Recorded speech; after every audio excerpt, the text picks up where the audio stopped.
continuer en chantant le cantique 238.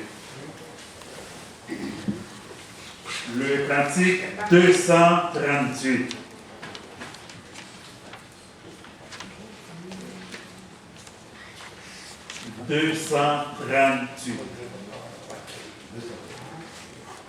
Oui, selon ta promesse, ô Jésus, mon sauveur, j'ai trouvé la détresse auprès de la douleur, le rayon qui rassure dans la prison nuit.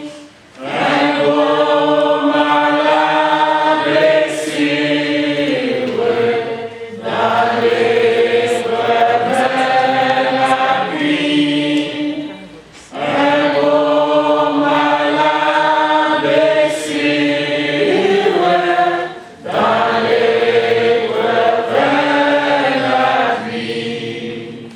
Dans le désert aride, sous un ciel embrasé, une eau fraîche et limpide jaillissant du rocher, l'ombre de la nuit abritant le chemin, la céleste rosée qui remplace le pain. La céleste rosée qui remplace le pain. Jésus, mon divin maître, n'es-tu pas tout pour moi? La source de mon être, le rocher de ma foi, le soleil qui m'éclaire, le ciel qui me sourit, l'eau qui me désaltère, le pain qui me nourrit, l'eau qui me désaltère, le pain qui me nourrit. Amen.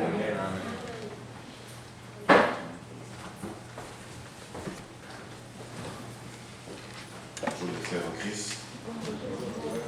Que la paix de Dieu soit avec chacun d'entre vous aujourd'hui. Je vous inviterai à ouvrir vos Bibles avec moi pour la lecture de la parole de Dieu dans Luc chapitre 18. Dans l'évangile de Luc chapitre 18, nous lirons du verset 9 au verset 17. Luc chapitre 18. Faisons la lecture du verset 9 au verset 17. Il dit encore cette parabole en vue de certaines personnes se persuadant qu'elles étaient justes et ne faisant aucun cas des autres. Deux hommes montèrent au temple pour prier. L'un était pharisien et l'autre publicain. Le pharisien, debout, priait ainsi en lui-même.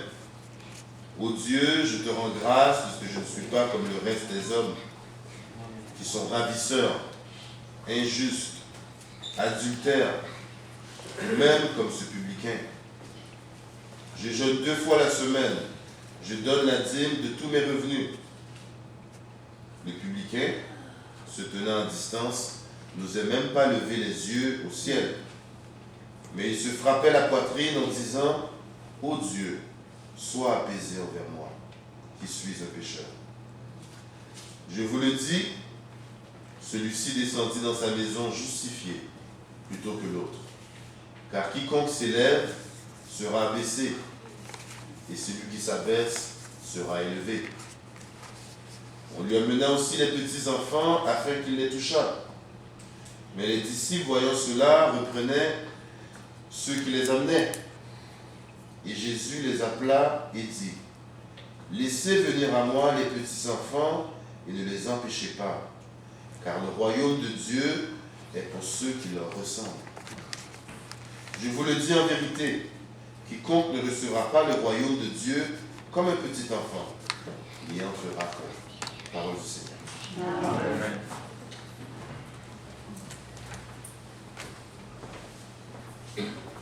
Avant le message de ce matin, nous allons chanter le cantique 180.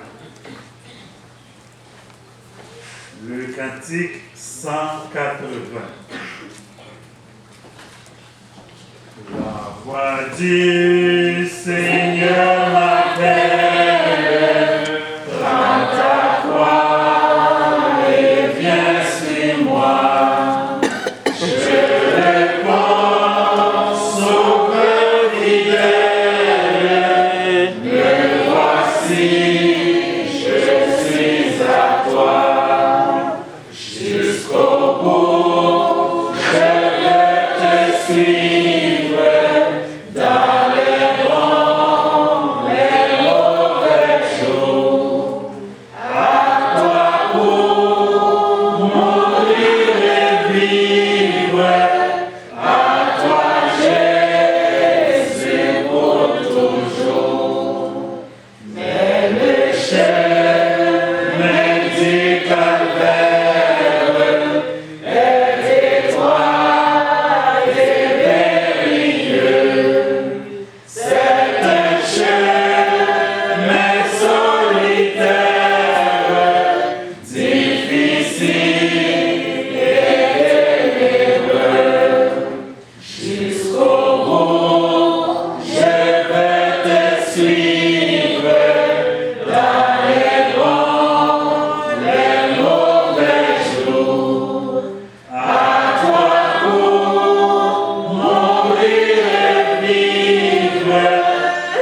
Je ne sais pas s'il y a des gens en bas, mais en tout cas, je vais essayer de parler un peu plus fort, sinon je vais enlever la protection. Je crois que je suis dans une bonne distance avec vous pour que la voix puisse passer à travers le micro et que ceux qui sont en bas puissent suivre.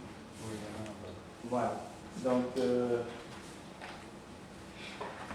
nous allons prier pour commencer le message de ce matin. C'est un grand jour, premier jour de la semaine. C'est vrai que c'est une journée que nous bénéficions de la pluie et nous savons que c'est une bénédiction. Alors, louons Dieu comme nous avons commencé à le faire et soyons prêts à attendre sa parole. Prions. Nous te bénissons, tendre Père, pour ta parole qui est la vérité. Aide-nous à la saisir, que notre âme soit fortifiée et que nous soyons toujours prêts pour faire ta volonté. Pardonne-nous nos péchés et purifie nos âmes, nos cœurs, afin que nous soyons prêts pour te servir, pour t'adorer et pour te rencontrer. Gloire et louange à toi, Père, par ton esprit, au nom de notre Seigneur Jésus-Christ, nous avons ainsi prié. Amen. Amen. Alors, le texte que nous venons d'entendre, c'est vraiment un texte très important. Jésus nous parle de deux personnes qui sont montées pour adorer, qui sont montées pour prier. Et nous avons d'un côté les pharisiens et de l'autre le publicain. Le pharisien était un homme religieux, très rigide, et il s'appuyait sur ses œuvres de mérite. Et il a cité autant de choses qu'il faisait pour l'Éternel, selon lui, et il croyait pouvoir être justifié, être exaucé à cause de tout cela. Mais le point ici, c'est qu'il s'est glorifié par rapport aux autres. Il s'enorgueillissait et il traitait les autres avec mépris. C'est-à-dire qu'il avait un jugement dur envers les autres en disant « Je ne suis pas comme les autres, je ne suis pas ceci, je ne suis pas adultère, je ne suis pas comme ces publicains-là. » Alors, cette attitude-là du pharisien debout, en train de prier avec un cœur arrogant, même s'il commence en disant « Oh Dieu, je te rends grâce de ce que je ne suis pas comme les restes des hommes. » Donc, son « je te rends pas grâce », c'est juste du vent qui sort dans son poumon parce qu'il est en train de mépriser celui qui est à son côté, le pharisien. Et il est en train de prononcer un jugement contre eux. Alors, Jésus nous montre la bonne attitude du cœur d'un serviteur, d'un chrétien, d'un homme qui se prosterne devant l'Éternel. Le publicain, se tenant à distance, n'osait même pas lever les yeux au ciel, mais il s'est frappé la poitrine en disant « Oh Dieu, sois apaisé envers moi qui suis un pécheur. » Vous voyez, sois apaisé. Oh Dieu, je te rends grâce. C'est pas pareil. Sois apaisé. Le publicain reconnaît l'autorité divine. Le publicain reconnaît que Dieu a tout à fait le droit de se mettre en colère contre le péché, contre nos actions. Dieu a tout à fait le droit de nous juger et même de nous condamner. Et c'est pour cela qu'il plaide. Il plaide l'apaisement. Il cherche la grâce, il cherche le pardon. Voilà la bonne attitude du chrétien. Mais ce n'est pas ce que nous voyons, ce n'est pas ce qui se passe dans notre cœur parfois. Nous nous levons comme les pharisiens, nous essayons de nous justifier, nous essayons de dire aux gens que nous sommes des gens de bien, nous méritons les ciels. nous n'avons rien fait du mal dans notre vie, dans notre comportement. Et il y a de ceux qui s'élèvent avec des enseignements pour justifier le mal, le péché. En d'autres termes, nous vivons dans une époque où le péché est comme mis sur un stèle. Au lieu de défendre la vérité, mais on défend la fausseté par hypocrisie. Alors les pharisiens disent, oh Dieu, sois apaisé envers moi qui suis un pécheur. Et Jésus dit, je vous l'ai dit en vérité, celui-ci descendit dans sa maison justifié. Donc l'attitude d'un enfant de Dieu, ce n'est pas de dire, j'ai raison, je n'ai pas tort d'agir comme j'ai agi. Je n'ai pas tort d'avoir fait ce que j'ai fait. Et de trouver des textes bibliques, les truffer, les tronquer pour s'auto-justifier. Mais de se frapper la poitrine, de reconnaître son péché, de se repentir devant Dieu. Et la parole nous dit, qui sait si Dieu aura pitié de nous. Seigneur, aie compassion de moi, qui suis un pécheur. Voilà notre seule prière. Et nous devons continuer à soutenir la vérité. Même si cette vérité nous fait mal, même si cette vérité nous met à nu, nous devons toujours être du côté de Dieu, du côté de la vérité. Et nous devons comprendre que le Dieu fort s'irrite parfois. Oui, il s'irrite contre le méchant, c'est écrit. Nous devons accepter l'enseignement de l'enfer, parce que c'est une réalité. Mais en même temps, nous devons toujours faire confiance à la grâce divine. Nous devons faire confiance à l'œuvre de Jésus-Christ à Golgotha. Nous devons nous rappeler les paroles du prophète Ézéchiel, au chapitre 33, verset 11. Dis-leur, je suis vivant, dit le Seigneur, l'Éternel, ce que je désire, ce n'est pas que le méchant meure, c'est qu'il change de conduite et qu'il vive. Revenez de votre mauvaise voie. Et pourquoi mourriez-vous, maison d'Israël? C'était toujours le message de Dieu à son peuple. Maintenant, parmi les peuples, il y avait ceux qui raidissaient les coups, il y avait ceux qui levaient le poing, et il y avait ceux qui continuaient à foncer dans le mal comme des fous. Dieu est bon, Dieu est si bon. Pourquoi? Parce qu'il pardonne aux pécheurs, mais aux pécheurs repentants, aux pécheurs qui cherchent la grâce. C'est pour cela, Jésus dira à une femme prise en flagrant délit d'adultère, Jésus dira à cette femme, va et ne pêche plus. Moi non plus, je ne te condamne pas. Va et ne pêche plus, de peur qu'il ne t'arrive quelque chose de pire. Bien. Il y a trois choses dans ce monde.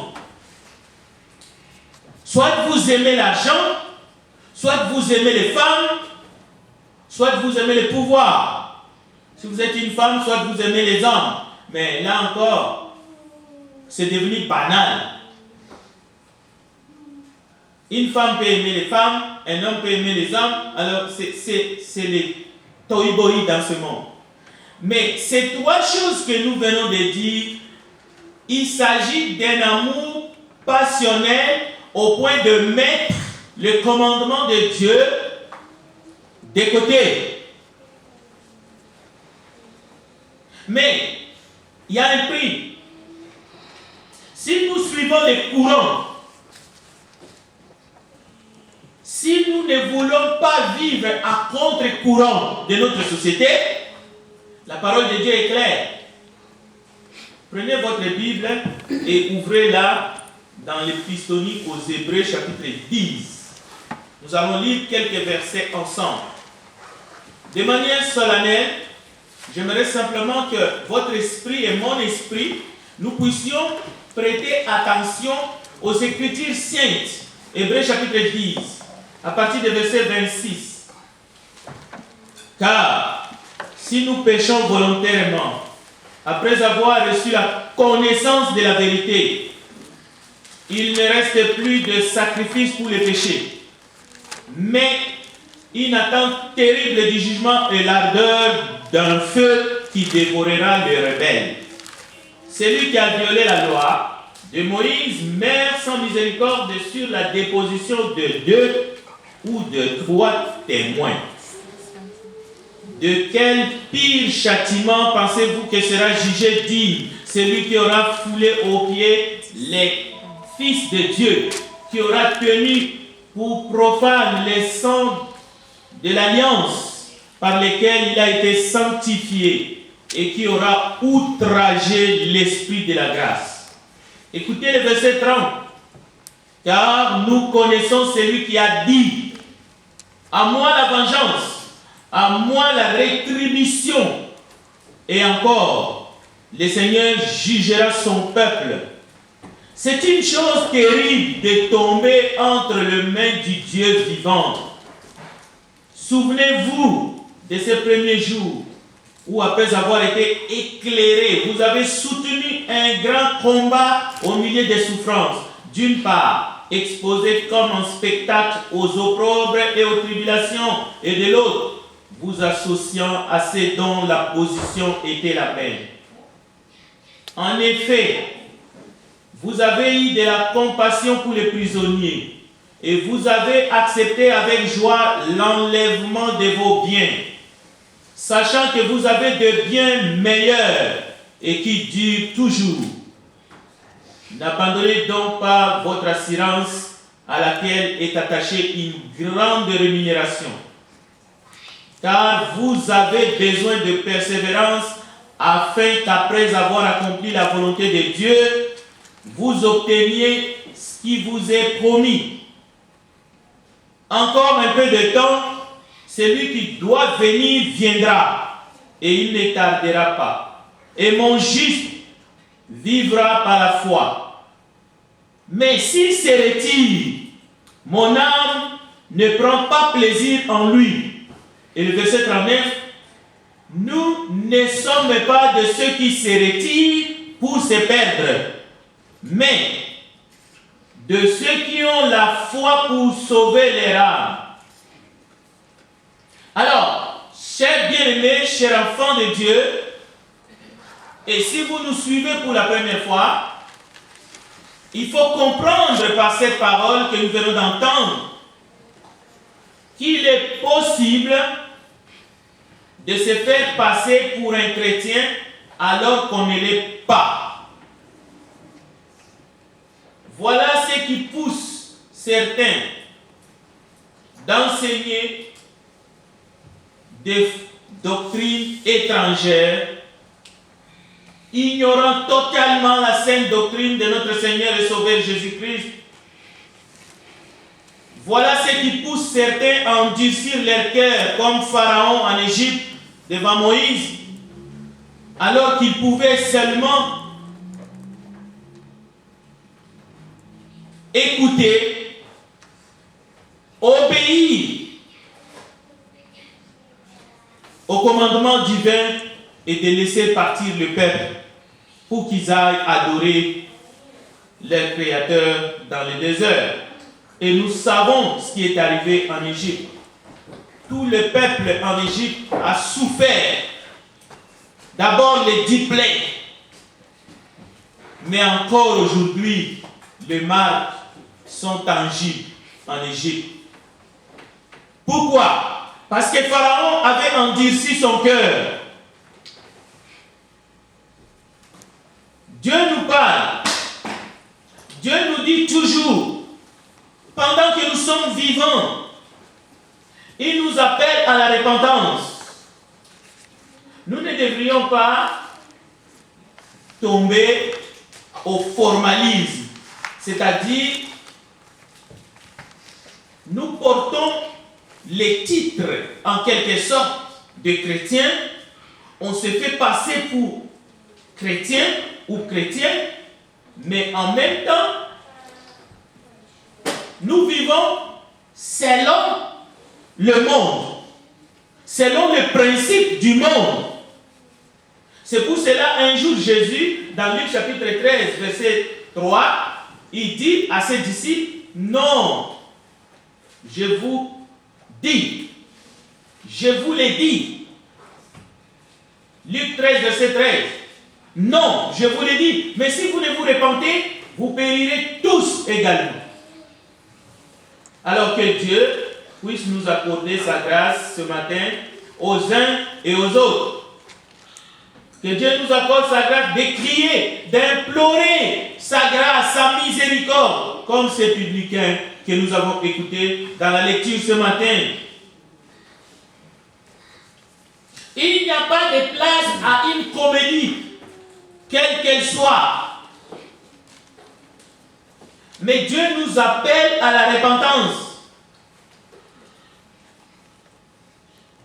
Le sujet de ce mois, c'est comme tout autre sujet dans la parole de Dieu. C'est important. Ce n'est pas pour rien que nous pouvons constater dans la parole de Dieu, il est dit, en ce qui concerne la famille, en ce qui concerne les couples, il est dit, pour les responsables, pour ceux qui aspirent à devenir responsables dans l'Église, chacun doit passer les tests de la famille, c'est-à-dire les tests de sa propre famille. La parole est claire et nette. Il faut qu'il soit marié d'une seule femme. Il faut qu'il dirige bien sa maison. Il faut qu'il dirige sa propre maison et qu'il tienne ses enfants dans la soumission et dans une parfaite honnêteté. Et le verset 5, car si quelqu'un ne sait pas diriger sa propre maison, comment prendra-t-il soin de l'église de Dieu? 1 Timothée chapitre 3. Même au sujet des diacres, là, c'était les anciens, les responsables, les dirigeants. Mais écoutez, les diacres doivent être mariés d'une seule femme et diriger bien leurs enfants et leur propre maison. C'est le thème de ce mois. Il n'y a pas de compromis possible. Et Dieu ne nous demande pas la lune. Et chaque enfant de Dieu, et même les femmes, il est dit que les femmes doivent avoir un comportement honnête. Malheureusement, comme nous avons vu durant tout ce mois, les humains ont profané le mariage. Les humains ont profané les liens du mariage, comme les humains ont profané la mort. Les liens du mariage et la mort est devenu une industrie dans notre société. Les salons funéraires sont devenus des bars où on fait un commerce pour s'enrichir les poches. Voilà notre société, jusqu'où nous sommes tombés. On investit des milliers et des milliers pour les jours des noces. De même, pour la mort, pour l'enterrement, on est arrivé à des cercueils avec des télécommandes. C'est la profanation de la mort.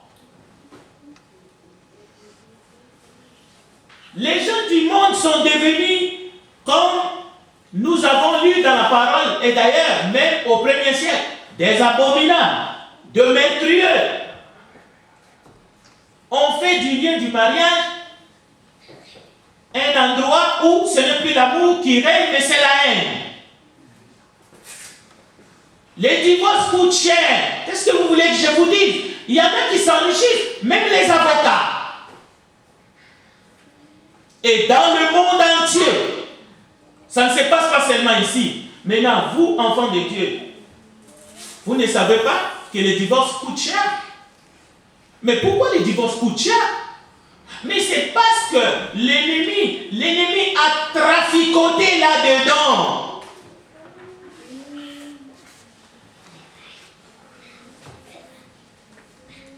C'est la preuve qu'il y a trafic d'humains.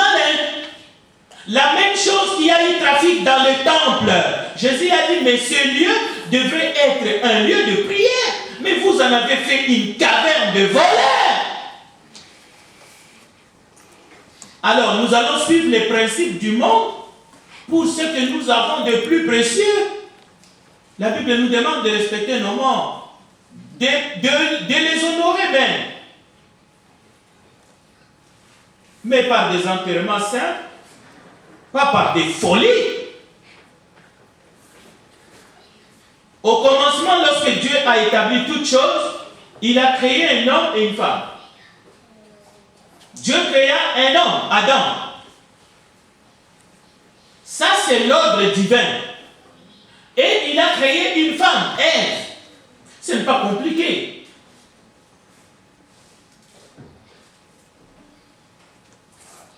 Et la Bible dit, dans le lien, ils deviennent une seule chair. Qu'y a-t-il de légalisme là-dedans? Il n'y a pas de piège. Dieu n'a pas prévu de place pour une troisième personne dans le lien du couple. Parce que c'est une union intime qui existe pour un homme et une femme. Mais nous voyons dans la Bible, dans Genèse chapitre 4, nous voyons 6 générations plus tard, les mecs vont prendre 2 femmes. Mais la Bible ne nous laisse pas dans le ténèbre. La Bible nous montre toutes les complications qui vont s'ensuivre. C'est-à-dire la souffrance. Parce qu'on s'écarte du plan divin. Il y a des conséquences. Il y a un lot de problèmes. Même si les économistes, même si les capitalistes vont dire que la polygamie a des effets bénéfiques sur le plan économique, parce que les femmes travaillaient dans les champs ou dans les usines pour leurs maris. Allons-nous prêcher ce genre de choses? Oui, Jacob et ses 2 femmes, Léa et Rachel, Genèse chapitre 30, Ésaü et ses 2 femmes, Hittite, Judith et Basmat, qui ont été un sujet d'amertume pour le cœur d'Isaac et Rebecca, le parent d'Ésaü. Il faut aller jusque là. Nous connaissons l'histoire de Jacob. Comment est-ce qu'il s'est fait rouler par son beau-père? Lui qui a voulu Rachel, on lui a donné Léa et ainsi de suite. Mais nous savons aussi comment est-ce qu'ils ont reçu en richesse, pas seulement des troupeaux, mais le beau-père leur a donné aussi des esclaves. Parce que c'est ça le mot. Et ces esclaves, c'était de petites sœurs de Léa et Rachel. C'était les enfants de la même famille. Mais qu'est-ce qui va arriver? L'histoire de Jacob va jusqu'à 12 enfants de Jacob. Qui sont-ils? Ne sont-ils pas les ancêtres du peuple juif? Maintenant, qui les a discriminés? Qui les a insultés? Qui a insulté Jacob pour ce qui est arrivé dans sa vie? Qui? Parce qu'il y a des gens qui se sentent insultés, mais la Bible parle de Jacob et de tous ses déboires. Et lui-même, Jacob, n'a-t-il pas usurpé les droits de son frère? Mais nous les voyons avec toutes ces richesses et toutes ces femmes et tous ces enfants qu'il a fait avec même les servantes de ces 2 femmes qui étaient de la même famille d'ailleurs. On les voit, ils se cachent parce qu'il ne veut pas affronter la colère de son frère. Parce que son frère a dit, le jour que je verrai Jacob, je le tuerai. Il fait passer les femmes devant. Vous voyez la lâcheté. Mais après, comme Dieu avait son plan pour Jacob, il a été reçu par son frère. Maintenant, est-ce une institution que nous voulons monter et mettre en parallèle avec ce que Dieu a fait dans le jardin d'Éden? Non. Mais il n'y a pas que ça. Il y a Elkanah et ses deux femmes, Anne et Pénina. Ces hommes sont sous la loi. On connaît les comportements de ces hommes. Et quels étaient les comportements des enfants de Jacob? C'était des anges. Ces 12 enfants qui sont nés de ces 4 femmes, issus de la même famille, du même père, même mère, c'était des anges. Qu'est-ce qu'ils n'ont pas fait? C'était de meurtriers comme dans notre société. Ils sont allés tuer toute une population, tout le mal, oui, parce que leur sœur Dina était violée. Mais est-ce que leur père leur avait dit d'aller tuer? À cause d'une personne qui a violé, ils ont tué tout le mal. Imaginez l'esprit de vengeance. Voilà cet esprit qui hante les esprits et qui trouble les esprits. Voilà ce qui agit dans le cœur, dans les couples et qui sème la confusion. L'esprit de la vengeance. Jacob a dit, non mes enfants, mais qu'est-ce que vous avez fait?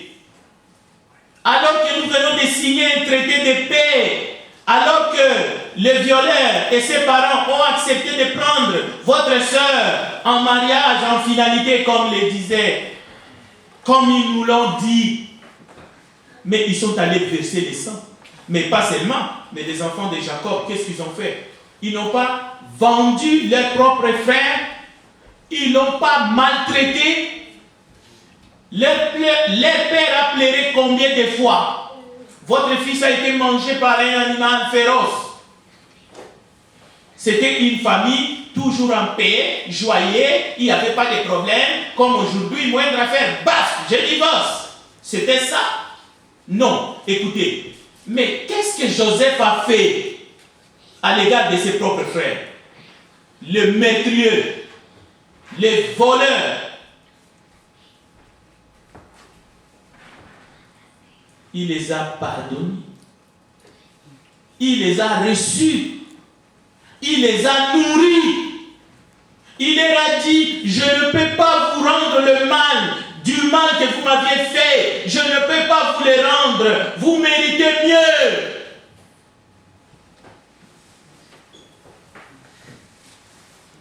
Salomon et ses 700 femmes, disons 300 concubines, et voilà, le chiffre 1000 est là. Il y en a qui disent que c'est un chiffre symbolique, non? Mais il y en a qui disent non, non, non, cet homme-là nous donne les droits. Je vais prendre autant de femmes que je veux. Parce que j'ai lu dans l'Ancienne Alliance, Salomon en avait 1000. Moi, j'en ai même pas 40.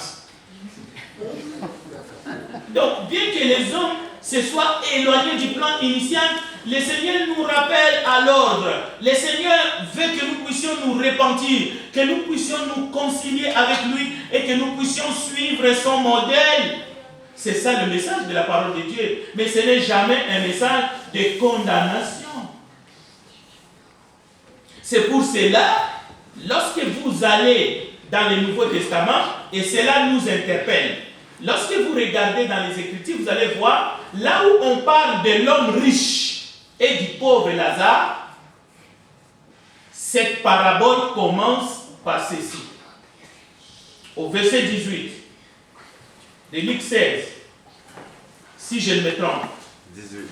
Oui, Luc 18, yes.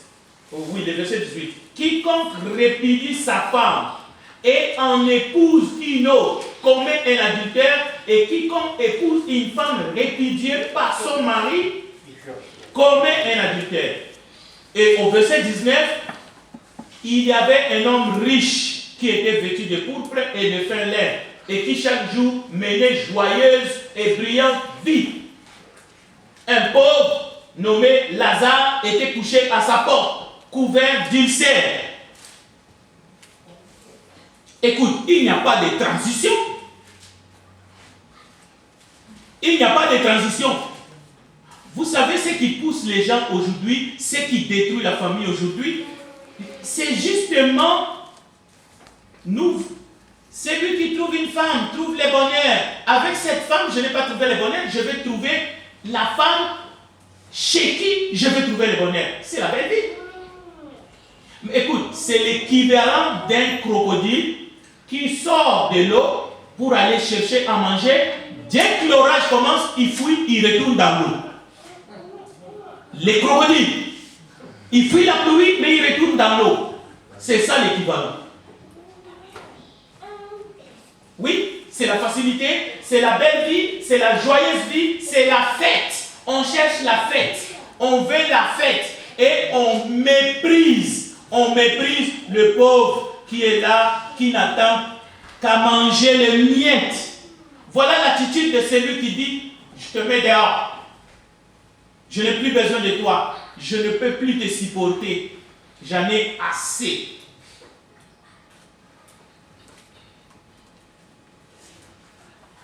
Mais j'aime bien la fin de l'histoire de l'homme riche et de Lazare. Écoutez, j'ai 5 frères. Envoie quelqu'un, je t'ai pris Père Abraham. Envoie Lazare dans la maison de mon père.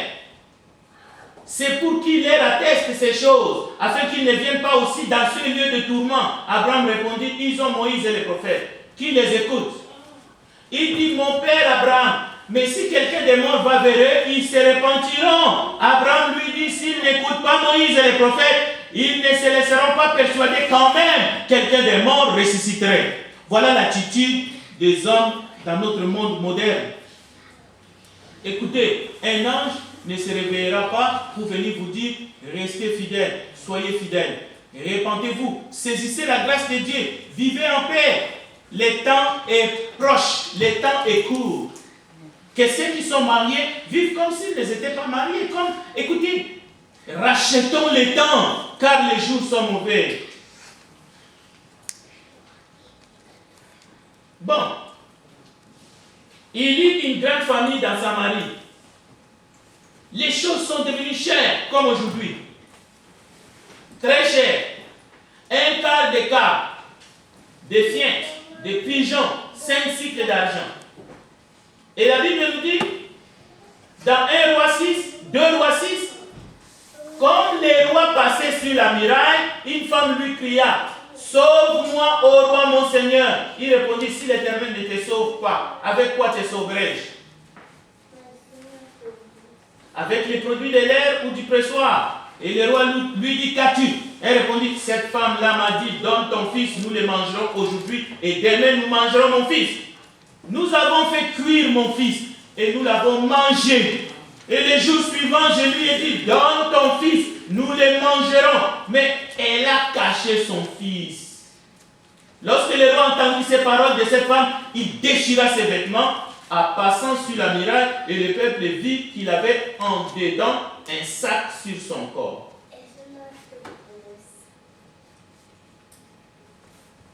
Écoutez,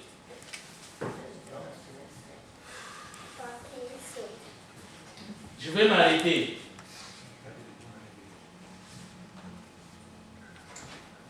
Il y a des parents tueurs des enfants. Il y a des parents qui sont des assassins. Ce n'est pas seulement les femmes qui avortent, mais il y a des hommes qui n'aiment pas les enfants. Vous avez rencontré une femme seule, vous l'avez engrossée et vous l'avez abandonnée. Vous êtes un assassin, vous êtes un criminel. Comme cette femme-là. Il a mangé l'enfant de l'autre. Il a caché son enfant.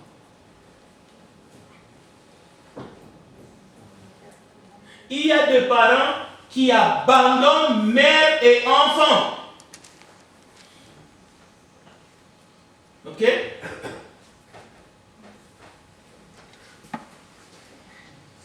Ô Seigneur, sois apaisé envers nous, car nous sommes des pécheurs.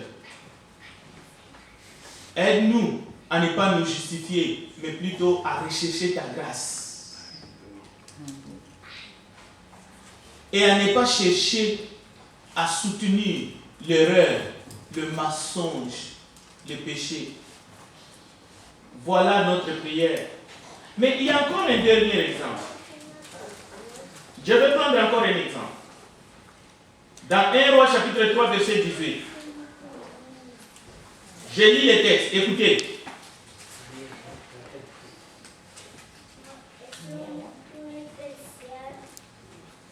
Le roi dit ceci à deux femmes. Toujours les femmes, posez-vous la question, où sont leurs maris? Des irresponsables. Parce qu'ils devraient être là, non? Parce que l'homme et la femme devraient vivre côte à côte, être ensemble. Ce sont des enfants, ce sont des mères avec les enfants. Mais on ne sait pas où se trouvent les papas. Écoutez, 1 Roi chapitre 3, verset 23. Le roi dit, l'une dit, c'est mon fils qui est vivant, et c'est ton fils qui est mort. Et l'autre dit, nullement, c'est ton fils qui est mort, c'est mon fils qui est vivant. Puis il ajouta, apportez-moi une épée.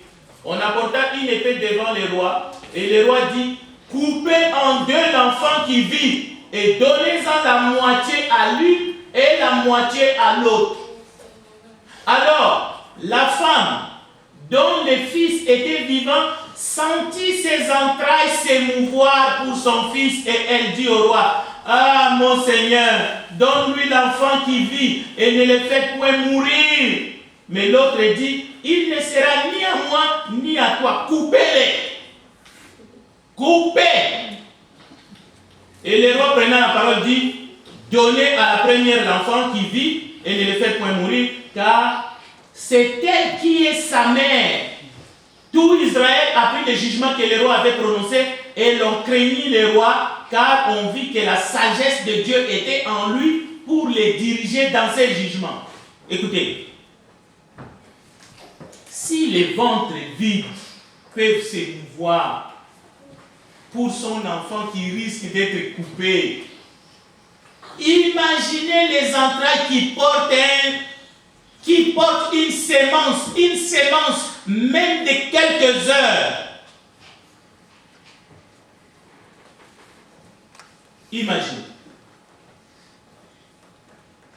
Et on doit assassiner cette vie qui commence. Et vous dites que c'est rien. J'ai dit, il n'y a pas de mauvaises troupes. Cet adage a un sens dans les Écritures. J'ai vérifié. Mais il n'y a que des mauvais chefs. Nous devons, surtout nous les chrétiens adultes, nous qui sommes ici, et que nous voulons contribuer dans cette société, mais selon le plan de Dieu, nous devons prendre la parole de Dieu au sérieux et essayer de vivre par elle.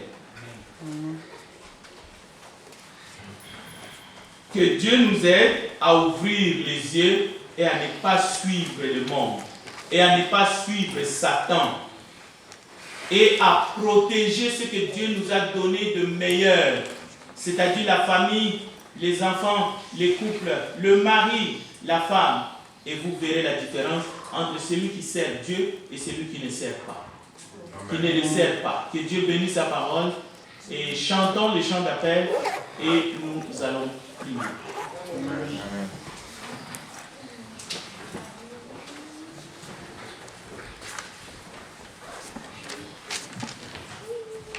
Nous allons nous mettre debout en chantant le cantique numéro 55. Le cantique 55. De Jésus entends-tu la voix, divin appel d'amour. Oh mon frère, il s'adresse à toi, divin appel d'amour. Doux message de grâce.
j'aimerais dire qu'il y a des situations difficiles parfois dans les couples.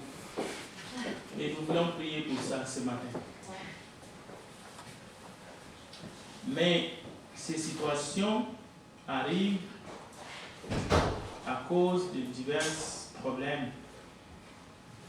Dans la Bible, Rachel était stérile. Un jour, il a dit à son mari, donne-moi un enfant, sinon je meurs. Jacob était fâché. Sa colère s'est enflammée contre Rachel. Jacob a dit, suis-je Dieu qui t'a rendu stérile pour te donner un enfant? Mais Anne était stérile. Il n'a pas demandé à Elkanah, son mari, donne-moi un enfant, sinon je meurs. Il est allé dans le temple, il priait, il priait. On l'a considéré comme étant ivre. Et on sait Dieu l'a béni et Dieu lui a donné Samuel. Prions le Seigneur. Grand Dieu des cieux, nous te prions pour toutes les familles, pour tous les couples qui traversent des moments difficiles. Toi seul qui peux agir là où l'humain ne peut pas. Toi qui peux arranger, qui peux faire que le cœur puisse revenir d'abord vers toi. Nous t'en supplions ce matin. Bénis toutes les familles, pas seulement dans cette assemblée, mais en dehors de cette assemblée. Même dans le monde, il y a déjà des couples qui se haïssent, des familles qui éclatent, qui volent en éclats. Seigneur, des enfants qui souffrent, nous te supplions. Tu es le Dieu de grâce, le Dieu de toute consolation. Que ton sang, le sang de ton Fils Jésus-Christ qui a été versé sur la croix, nous purifie. Et que ta parole nous habite en ce moment jusqu'à ton retour, Seigneur Jésus. Nous avons ici prié. Amen. Amen. Merci.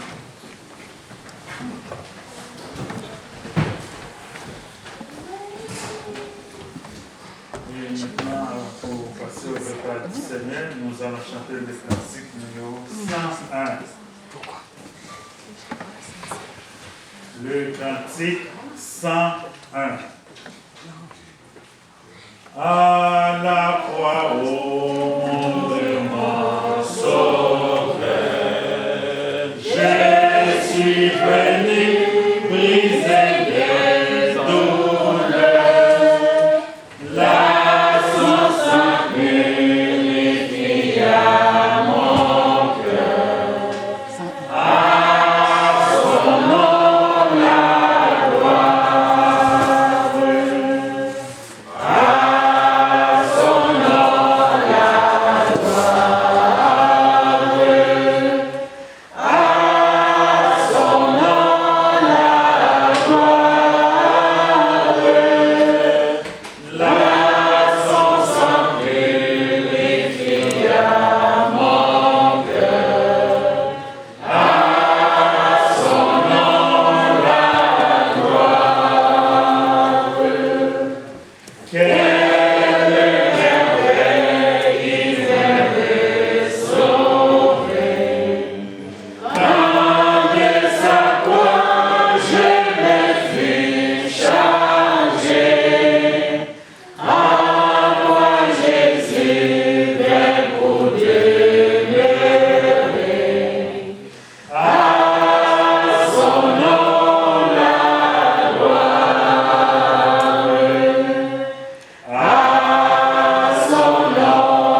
béni.